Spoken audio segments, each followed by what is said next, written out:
Alors, nivellement par le bas, on peut peut-être revenir sur cette formule que vous écrivez, je vous cite. Aujourd'hui, nous sommes confrontés à la devise autant de liberté, autant d'égalité, autant de fraternité.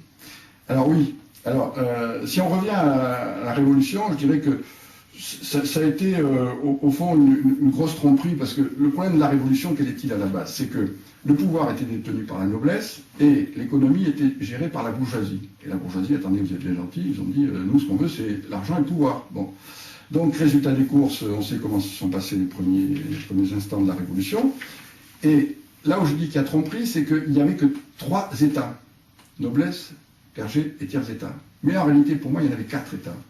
Il y avait la noblesse, le clergé, la bourgeoisie, et ce que j'appellerais le quart-État. C'est-à-dire que dans le quart-État, vous pouvez très bien trouver le petit clergé, la petite noblesse, le petit hobereau de province, le petit artisan. Et ce qui fait que, de fait, si vous voulez, au départ, ce que demandaient les gens, ce que demandait la bourgeoisie, c'était plus de liberté, plus d'égalité et plus de fraternité. C'est-à-dire que ce qui était demandé au moment de la Révolution, c'était de rehausser ces valeurs-là pour que les gens s'y retrouvent, hein, pour que le peuple s'y retrouve.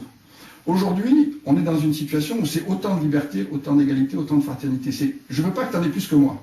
Le problème, c'est pas que j'en ai beaucoup, pas beaucoup, mais si toi tu en as plus que moi, c'est pas normal. C'est-à-dire que le nivellement par le bas se passe par le fait qu'il y a toujours une suspicion face à la réussite.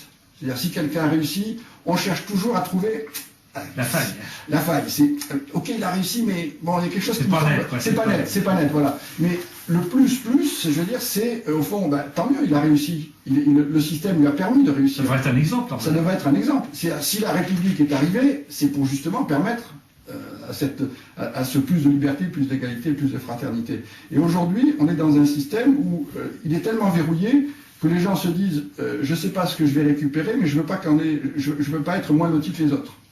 Résultat des courses, et puis bon, il y a la célèbre formule qui dit que c'est pas en appauvrissant les riches que l'on enrichit les pauvres. Hein, ça, c'est une formule assez connue. Hein.